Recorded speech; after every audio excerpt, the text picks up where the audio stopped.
Mirë mbrëma, kushtrojmë për ju në studio dhe për gjithë shikuesit. Ndonë se Alburina Agjiu e bëri të ditur që të filloj konstituimi, të filloj pra edhe një seancë tjetër e ardhshme për formimin e qeverisë së Kosovës.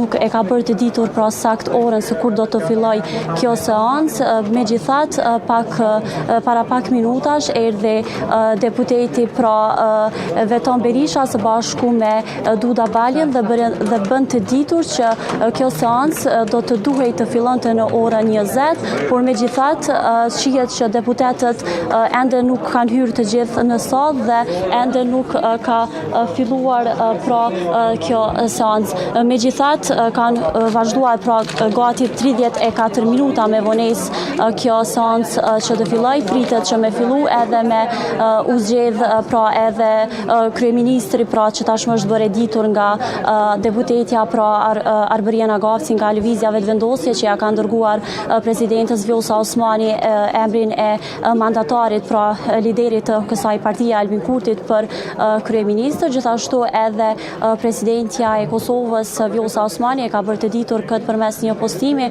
që ka thënë që e ka mandatuar Kurtin për kryeministër dhe i ka uruar për një pozitë të tillë. Pritet që marrë deputetët edhe me vazhdu të gjithë këtë seancë, megjithatë dihet që para kësaj seancë është mbajtur edhe seanca për konstituimin e Kuvendit të Kosovës. Blerina, nëse është e mundur dhe nëse më dëgjon, e di që tonin në vesh për momentin nuk e ke, por besoj është më me rëndësi ta kemi edhe një pamje dhe një pasqyrë të asaj se si duket Kuvendi i Kosovës në këtë moment, ose seanca, salla.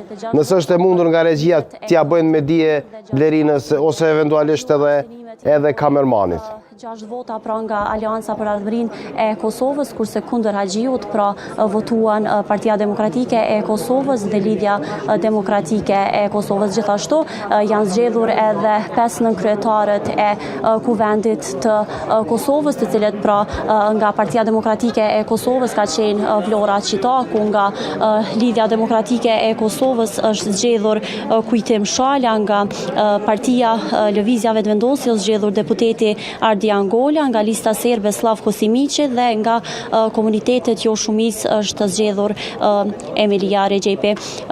Shohim që ulset e deputetëve të Lëvizjes Vetëvendosje pra janë të zbrasta, po ashtu edhe të Partisë Demokratike të Kosovës.